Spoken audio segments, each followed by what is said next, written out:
हम रुख कर लेते हैं इस वक्त अपने साथी अबू हुरैरा का, जो कि मैजिक वॉल के जरिए आंकड़ों पर नजर डालेंगे। कौन सी सीटें किसके हक में 2015 में थी और कहां पर किसका मजबूत प्रभाव है, असर है, ये भी बताएंगे। जादुई वॉल क्या कुछ कहती है अबू हुरैरा? बिल्कुल सना, शुक्रिया। जाहिर सी बात है कि अब जादुई वॉल क्या बताएगी, वो तो यही बता रही है कि अरविंद केजरीवाल का सूरज एक बार फिर से उग रहा है दिल्ली में। और ये पूरा दिल्ली का मैप है मैजिक वॉल पर, जो हम आपको दिखाने की कोशिश कर रहे हैं। जितना रेड कलर है, आप देख सकते हैं कि रेड कलर हावी है। ये रेड कलर बता रहा है कि आम आदमी पार्टी 50 सीटों पर लीड कर रही है। 70 के 70 सीटों के रुझान आ चुके हैं। और जो भगवा कलर है, गिरवा कलर है, ये इसमें दिखा रहा है बीजेपी और उसकी इत्तेहादी पार्टियों को। तो बीजेपी 20 सीटों पर लीड बनाए हुए और इसके अलावा आम आदमी पार्टी 50 सीटों पर बढ़त बनाए हुए। लेकिन इसको अगर हम मैजिक वॉल पर समझते हैं कि 70 में से 70 सीटों के रुझान आ गए।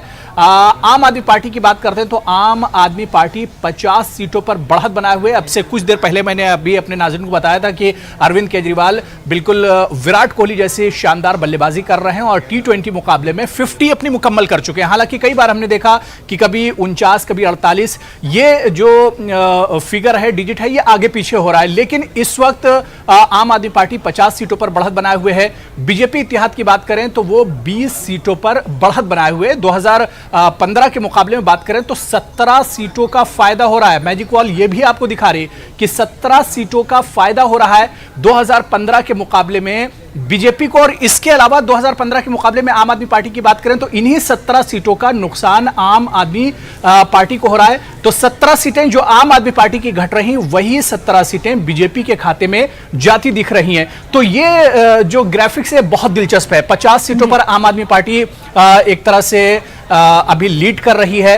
अरविंद केजरीवाल का, मनीष सिसोदिया का, संजय सिंह का जो एक दावा था कि इस बार पुराना रिकॉर्ड टूटेगा, यानी ये 67 जो सीटें हैं उसे हम तोड़कर इस बार नया रिकॉर्ड बनाएंगे। उसमें जो अभी तक जो तस्वीर है वो कहीं उस दावे को खारिज कर रहा है। लेकिन बीजेपी की अगर हम बात करें तो बीजेपी गेन कर रही है। 2015 के मुकाबले में बीजेपी की तकरीबन 17 सीटें एक तरह से आगे ज्यादा होती दिख रही हैं। 20 सीटों पर बढ़त बनाए हैं। अब सवाल यही उठ रहा है कि जो शुरुआती रुझान आए हैं या 70 के 70 सीटों के जो रुझान आ गए, क्या नतीजों में यही रुझान आगे बदलेंगे? यही जो रुझान है यही नतीजों में तब्दील होंगे? अगर ऐसा होता है तो अरविंद केजरीवाल तीसरी बार दिल्ली की इख्तिदार में फिर से वापस आ रहे हैं, दिल्ली के सत्ता में आ रहे हैं और यहां पर झटका लगेगा बीजेपी को। हालांकि उसकी सीटें जरूर बढ़ रही, लेकिन जितनी मेहनत बीजेपी ने की थी उसे देखते हुए एक झटका जरूर लगेगा। और यह भी सच है कि किसी भी इम्तिहान का, किसी भी मुकाबले में हार और जीत तो होती ही। और एक बार फिर से जिस तरह से हम दिल्ली में देखते हैं या इससे पहले कई रियासतों में हमने देखा कि बीजेपी को लगातार शिकस्त का सामना करना पड़ रहा है, वो शिकस्त बीजेपी का साथ नहीं छोड़ रही। और दिल्ली में भी अब कुछ वही तस्वीर जाट के ताल्लुक से, क्योंकि हमने देखा कि जाटों को रागिब करने के लिए दुष्यंत चौटाला, जेजेपी का भी सहारा बीजेपी ने लिया और मुख्तलिफ रैलियां उन्होंने की। तो क्या लगता है कि जाट वोटर्स अगर बीजेपी की तरफ जाते हैं तो किस पार्टी के लिए नुकसानदेह साबित हो सकता है? बिल्कुल बिल्कुल सना, कुछ चीजें तो हैं जिस पर अगर बीजेपी अगर थोड़ा सा और होमवर्क करती, मेहनत तो बीजेपी ने जबरदस्त की, होमवर्क में उसको कोई कमी नहीं रही। जितनी मेहनत दिल्ली में इस बार बीजेपी ने की, शायद इससे पहले की किसी रियासत में बीजेपी ने इतनी मेहनत की होगी। लेकिन उस मेहनत के बावजूद भी अगर नतीजा बीजेपी के हक में नहीं आया तो उसमें कुछ कमियां रही हैं। जिस तरह से जो बयानबाजियां हुई हैं, अकाली दल का साथ छूटना दिल्ली में और उससे अलग होना, कहीं ना कहीं ये भी एक तरह से उसके अगेंस्ट जाता है। और इसी तरह से जो बयानबाजी हुई जिसमें पाकिस्तान का लगातार जिक्र हुआ, हालांकि ऐसा नहीं था। अभी जो मैं बातचीत सुन रहा था जिसमें मुमताज आलम रिजवी साहब जो आपके साथ जुड़े हुए हैं वो कह रहे थे कि ऐसा नहीं था कि बीजेपी के पास अपना काम बताने के लिए दिल्ली में कुछ नहीं था। एमसीडी, डीडीए, सिक्योरिटी दिल्ली के सब कुछ बीजेपी के अंडर में आती है और बीजेपी चाहती तो वो भी विकास के नाम पर, डेवलपमेंट के नाम पर चुनाव लड़ सकती थी। लेकिन उसने अपना टारगेट शाहीन बाग बनाया। तो इस वजह से कहीं ना कहीं नुकसान तो बीजेपी को हुआ है। जिस तरह की बयानबाजी हुई है, और अगर बीजेपी इस बयानबाजी से हटकर डेवलपमेंट पर चुनाव लड़ती, थोड़ा सा फोकस करती और अकाली दल उसके साथ में होती, तो जाहिर सी बात है कि ये जो आंकड़े इस वक्त हैं इसमें बहुत बड़ा एक डिफरेंस होता, इसमें एक फर्क नजर आता। लेकिन जो बयानबाजी थी कहीं ना कहीं दिल्ली में इस बार बीजेपी के लिए नुकसानदेह होती साबित हो रही है। जो बीजेपी 20 सीटें ला सकती है या 20 सीटों पर बढ़त बना सकती है, यहां पर इसमें और इजाफा हो सकता था अगर इस तरह की बयानबाजी नहीं होती, सीएए का मसला नहीं होता, शाहीन बाग का इशू नहीं होता, तो शायद अकाली दल उसके साथ होती। और इन तमाम चीजों में एक बात यह भी काफी अहम है और जिसका जवाब कोहली साहब से लेना बेहद जरूरी हो जाता है, जो कि बीजेपी लीडर हैं, हमारे साथ जुड़े हुए लगातार हुर्ररा हमारे साथ बने रहे। कोहली साहब, बीजेपी ने धुआंधार प्रदर्शन किया इंतखाबी तशहीर में, लोगों को अपनी तरफ रागिब करने के लिए, लुभाने के लिए। कोहली साहब, अगर आप हमें सुन रहे होंगे, लेकिन क्या लगता है आपको कि ये चीज कहीं ना कहीं नुकसानदेह साबित हो गई बीजेपी के लिए कि बीजेपी के पास कोई कैंडिडेट नहीं रहा, सीएम का कोई चेहरा नहीं रहा, लीडरशिप नहीं रही? अगर लीडरशिप होती तो कहीं ना कहीं जो तस्वीरें हैं वो थोड़ी तब्दील होती। कोहली साहब, आपको आवाज हमारी मिल पा रही है? हाँ जी। कोहली साहब, सवाल ये कि बीजेपी ने जिस तरह से धुआंधार प्रदर्शन किया, अगर सीएम कैंडिडेट का चेहरा भी सामने ले आती बीजेपी तो शायद तस्वीरें कुछ और बदली हुई होती। क्या आपको लगता है? देखिए, दिल्ली का समीकरण बड़ा अलग है। Delhi is a state of immigrants, मतलब ज्यादातर जो यहाँ की जनसंख्या है वो इमिग्रेंट्स की है। तो कुछ स्टेट्स में हम लोग बगैर चेहरे के इसलिए जाते हैं क्योंकि वहाँ का समीकरण अलग होता है और उसको बाद में डिसाइड किया जाता है कि जो हमारे जीत के जो आएंगे एमएलए, वो लोग आपस में बैठ के एक नेता डिसाइड करें। ये एक सोच थी इस बारी के इलेक्शन में कि दिल्ली को एक ऐसा नेता, लेकिन जनता की सोच होती है कि उसे सीएम के कैंडिडेट का चेहरा दिखाया जाए कि वो उस पर भरोसा कर पाता है या नहीं, आगे बढ़ाया जाता। कोहली साहब, लेकिन जनता के मन में सोच रहती है कि अगर वो जिस पार्टी को वोट दे रहा है, आखिर उसका लीडर जो सीएम बनकर आएगा वो कैसा होगा, वो चेहरा क्या है, ये भी काफी अहम होती है। कहीं ना कहीं बीजेपी को इसको लेकर चूक हुई है। देखिए, वही मैं आपको समझाना चाह रहा हूं कि दिल्ली का जो समीकरण है, यहाँ पे टेरिटरी टू टेरिटरी फाइट है। अगर आप अभी भी देखेंगे, यहाँ पे एक स्वीप नहीं होता। अगर आप देखेंगे 2014 में मोदी जी स्वीप करे पूरे देश का इलेक्शन, लेकिन यहाँ पे 67 सीट लेके आई दिल्ली में आप वाली, वो ऐसे माहौल में जहां किसी भी स्टेट में कोई नहीं टिक पा रहा था। यहाँ का जो वोटर है, यहाँ के जो लोग हैं, वहां के मुद्दे बड़े अलग हैं दिल्ली के दूसरी स्टेटों के हिसाब से। सो उसको अगर आप देखेंगे तो यहाँ पे बहुत जरूरी नहीं था स्टेज में, क्योंकि हम चाहते थे कि जो छोटे छोटे मुद्दे हैं अलग अलग जगहों के, उसमें से जो लोग जीत के आते प्रत्याशी, उन लोगों के साथ बैठ के एक चेहरा कॉमन चूज किया जाता ताकि आगे से वो चेहरा दिल्ली को और दिल्ली के लोगों को आगे लेके चलता। पहले से चेहरा देने से जरूरी नहीं था कि यहाँ पे कोई बहुत बड़ा आता, क्योंकि दिल्ली के वोटर्स जो हैं वो बड़े अलग किस्म से वोट करते हैं। जी, मुमताज साहब, दिल्ली के वोटर्स, कोहली साहब ये कह रहे हैं कि बड़े अलग किस्म से वोट करते हैं। चेहरा अगर होता भी तो उसका कोई फायदा नहीं होता। लेकिन अगर बात सियासी जानकारों की करें तो उनकी तरफ से कहा गया कि कहीं ना कहीं बीजेपी की तरफ से इस हवाले से सोचना चाहिए था। ये ऐसा है कि चेहरा तो ये लाना चाहते थे, लेकिन इनको डर हो गया था और इनको लग रहा था कि चेहरा अगर लाएंगे तो कहीं ऐसा ना हो कि आपस में फूट पड़ जाए बीजेपी में और जो उनको फिर काम करना है वो काम न कर पाए। वरना ऐसा नहीं कि ये चेहरा नहीं रखते हैं, हर जगह ये अपना चेहरा भी रखते हैं, ऐसा नहीं कि चेहरा नहीं रखते हैं। लेकिन यहाँ चूंकि मरकज था, यहाँ पे उन्हें लगा कि हम वजीर आजम नरेंद्र मोदी का चेहरा रखेंगे। बड़ी खबर आपके पास लौटेंगे। इस वक्त बड़ी खबर, मनीष सिसोदिया पीछे चल रहे हैं पटपड़गंज सीट से। इस वक्त की बड़ी खबर अपने नाजरीन को दें। मनीष सिसोदिया जो कि दिल्ली के नायब वजीर आला हैं, वो अपनी सीट से पीछे चल रहे हैं। मनीष सिसोदिया आम आदमी पार्टी के लीडर हैं, साथ ही साथ दिल्ली के नायब वजीर आला हैं। पटपड़गंज से ये पीछे चल रहे हैं। इस वक्त की बड़ी खबर अपने नाज़रीन को बताते हुए चले पटपड़गंज सीट से। और बीजेपी के लिए बड़ी अच्छी खबर है कि मनीष सिसोदिया को पीछे करते हुए बीजेपी यहां से लीड कर रही है। रविंद्र सिंह नेगी यहां से आगे बढ़ते हुए दिखाई दे रही हैं। रुझानात में एक बड़ी सीट और high profile seat, VVIP seat Manish Sisodia की मानी जा रही है और इस सीट से मनीष सिसोदिया का पीछे होना कहीं ना कहीं आम आदमी पार्टी के लिए बड़ा झटका साबित हो सकता है। हालांकि ये रुझानात में ट्रेल कर रहे हैं। अब देखना ये होगा क्या रुझानात में जो ट्रेल के आंकड़े बता रहे हैं वो नतायज में भी तब्दील होंगे या नहीं। इस बीच बीजेपी के लिए अच्छी खबर यह है कि बीजेपी पटपड़गंज से लीड करती हुई दिखाई दे रही है। यहां से रविंद्र सिंह नेगी आगे बढ़त रुझानात में बनाए हुए हैं।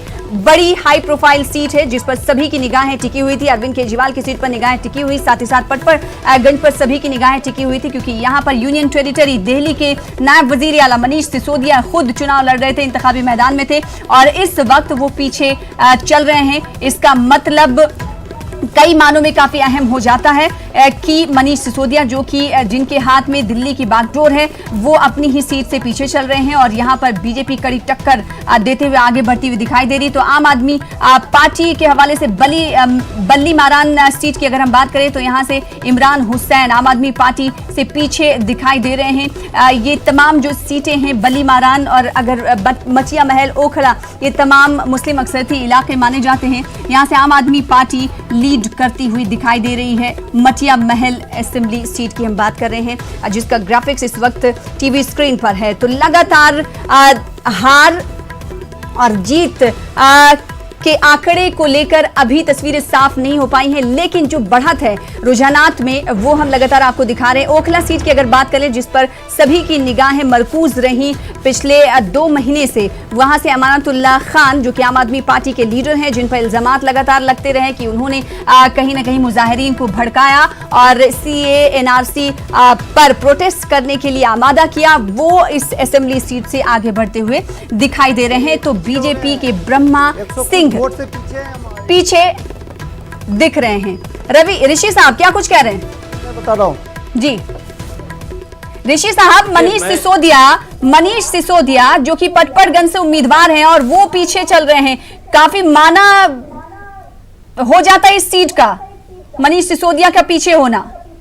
बिल्कुल बिल्कुल, मनीष सिसोदिया कहीं न कहीं अरविंद केजरीवाल जी के बाद एक बड़ा चेहरा आम आदमी पार्टी के बड़ा जो चेहरे हैं उनमें शुमार होते हैं और मनीष सिसोदिया का पीछे जाना या टफ फाइट में फंसना कहीं न कहीं मैं समझता हूँ ये चिंता का सबब है। और मैं जब जिस दिन वोटिंग हो रही थी मैं हर एक बूथ पे गया था पटपड़गंज में, मुझे आश्चर्य लगा कि नेगी हर बूथ पे, चाहे वो मध्यम वर्ग वाले लोग वाले बूथ हो चाहे झुग्गी झोपड़ियों वाले बूथ हो, हर जगह नेगी साहब केजरीवाल मनीष सिसोदिया जी को बराबर का टक्कर वहां दे रहे थे। तो कहीं ना कहीं ये सीट कहीं ना कहीं चिंता का सबब बन सकता है यदि मनीष सिसोदिया जी यहाँ से चुनाव लूज करते हैं। लेकिन जैसे बयानबाजी पे हम लोग मुमताज साहब हमने देखा मनीष सिसोदिया अपनी सीट को लेकर काफी पुरुम्मीद थे, क्या लगता है यही पुरुम्मीद कहीं ना कहीं उनके लिए नुकसानदेह साबित हो रही है? देखिए बिल्कुल सही है और असल में इसमें होता ये है कि चूंकि जो आदमी काम करता है ज़्यादा उसको लगता है कि मेरे काम की बुनियाद पर वोट मिल जाएगा। फिर दूसरा ये कि मनीष सिसोदिया अपनी सीट के अलावा उनके दूसरी सीटों पर भी जिम्मेदारियां थी, वहां भी उनको जाना पड़ता रहा है और बीजेपी जिस तरीके से डोर टू डोर कैंपेन में लगी हुई थी, तो ये सारी चीज़ों को अगर आप देखेंगी तो ये कोई ताज्जुब की बात नहीं। लेकिन ये आम आदमी पार्टी के लिए बहुत बड़ा झटका होगा अगर मनीष सिसोदिया हारते हैं, क्योंकि जो एजुकेशन सेटअप की बात आम आदमी पार्टी करती रही है, अच्छे स्कूल की बात, अच्छी तालीम की बात, तो वो सारी बातें जो है वो मनीष सिसोदिया ही करते रहे हैं। और अगर उनकी शिकस्त होती है तो मैं समझता हूं कि ये आम आदमी पार्टी के लिए बहुत अफसोसनाक होगा। लेकिन अभी चूंकि नतीजे नहीं आए हैं तो इसलिए बहुत ज्यादा ये कहना कि उनकी शिकस्ती हो जाएगी मेरे ख्याल से मुनासिब नहीं। मैं सना साहिबा एक बात जो आपने चेहरे वाली की थी, मैं एक चीज वो कहना चाहता हूं कि दरअसल बीजेपी के साथ ये हुआ कि उसने ये सोचा कि जो इश्यूज बड़े हैं, चाहे वो 370 हो जैसा कि जिक्र किया जाता रहा है, चाहे वो सीए का मामला हो, बहुत अहम रहा। ये चुनाव काफी अहम इसलिए रहा कि बीजेपी ने हरियाणा, झारखंड, साथ ही साथ महाराष्ट्र में जो स्ट्रैटेजी अपनाई थी, नेशनल इश्यूज को उठाया था, वो दिल्ली इंतखाबात में नहीं दिखे। यानी बीजेपी को ये पता चल चुका था दिल्ली इंतखाबात आते आते कि नेशनल मुद्दों को उठाना कहीं ना कहीं नुकसानदेह साबित हो सकता है। नहीं, सना साहब बीजेपी ने इससे सबक नहीं लिया। मैं वही कहना चाहता हूं सना साहब, बीजेपी ने उससे बिल्कुल सबक नहीं लिया कि हरियाणा में ये इश्यूज नहीं चले, महाराष्ट्र में नहीं चला और झारखंड में नहीं चला। इसके बावजूद वो जो दिल्ली के मसाइल थे उस पे बात ना करके फिर उसी इश्यूज पे आ गई, सीए 370। और आप ये देखिए कि इलेक्शन से 2 दिन पहले वो राम मंदिर का एक पूरा ट्रस्ट जो है वो पेश किया गया, पहले भी पेश किया जा सकता है। मतलब जो सवाल उठे तो वो नहीं, देखिए इसमें एक सना जी मैं जोड़ना चाहूंगा, सना जी मैं एक जोड़ना चाहूंगा एक बात, व्यक्तिगत हमला। आप देखिए मुख्यमंत्री को आतंकवादी कहना, केजरीवाल के लिए क्या क्या कहा गया, भारत पाकिस्तान के बीच चुनाव कराया गया, गोली मारने की नारा दिया गया, आपको कपड़ा लॉजी आ गया, खाना लॉजी आ गया। तो जो बेसिक मुद्दे थे विधानसभा चुनाव को, उससे कहीं ना कहीं बीजेपी पीछे हट गई। बीजेपी के स्ट्रेटजी, यदि बीजेपी जो केजरीवाल ने जो 2015 में उन्होंने जो मैनिफेस्टो लेके आया था, उसको यदि घेरने का प्रयास बीजेपी करती, कोई इशू को उठाती, जैसे जो हमारे पैनलिस्ट ने भी कहा कि यदि डोर टू डोर कैंपेन अपने नेताओं को अपने अपने बेल्ट में बीजेपी भेजती, तो ये परिणाम कुछ और सुखद होते बीजेपी के लिए। व्यक्तिगत हमला जब जब भी किया गया है, चाहे नरेंद्र मोदी जी के विरुद्ध किया गया हो गुजरात में मौत का सौदागर, या 19 में आपने देखा जिस प्रकार से कांग्रेस ने नरेंद्र मोदी जी के विरुद्ध व्यक्तिगत हमला किया, तब फायदा हुआ है। आपको बिहार चुनाव का याद दिलाऊं, नीतीश कुमार का डीएनए पे सवाल उठाया गया था। हाँ। तो कहीं उस चुनाव का रिजल्ट आपने देखा क्या हुआ। तो कहीं ना कहीं बीजेपी को, जो बीजेपी भावनात्मक मुद्दे पे चुनाव लड़ती है, उससे बीजेपी को आगामी जितने भी चुनाव आने वाले हैं, चाहे बिहार हो बंगाल हो, बचना होगा, कोर इशू पे फोकस करना होगा, तब जाके बीजेपी कहीं ना कहीं उसको क्रैश कर पाएगी। इश्यूज है, अनपार्लियामेंट्री जो लैंग्वेज है, इस हेट स्पीच है, इनका सहारा लेकर कहीं ना कहीं लोगों को, मेजॉरिटीज को अपनी जानिब रागिब करने की एक कोशिश के तौर पर करती है। बिल्कुल। आप देखिए कि प्रधानमंत्री जी या अमित शाह, दिल्ली का चुनाव है, यदि इस प्रकार का बयानबाजी बीजेपी के कई नेताओं के द्वारा हो रहा था, तो अमित शाह जी को इस पे बैन करना चाहिए था ऐसे नेताओं का। आप देखिए वित्त राज्य मंत्री का बयान देखिए कि गोली मारो का उन्होंने जो एक नारा दिया था, इससे कहीं ना कहीं बीजेपी को नुकसान हुआ है। आप देखिए केजरीवाल को आतंकवादी कहना, एक निर्वाचित मुख्यमंत्री को आप आतंकवादी कैसे कह सकते हैं? आइंदा बीजेपी ऐसा नहीं करेगी, स्ट्रैटेजी में तब्दीली लाएगी, ये हम समझेंगे।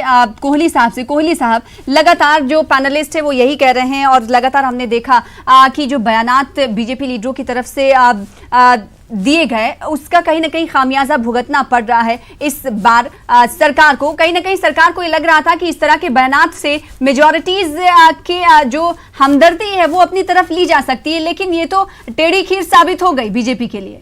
कोहली साहब,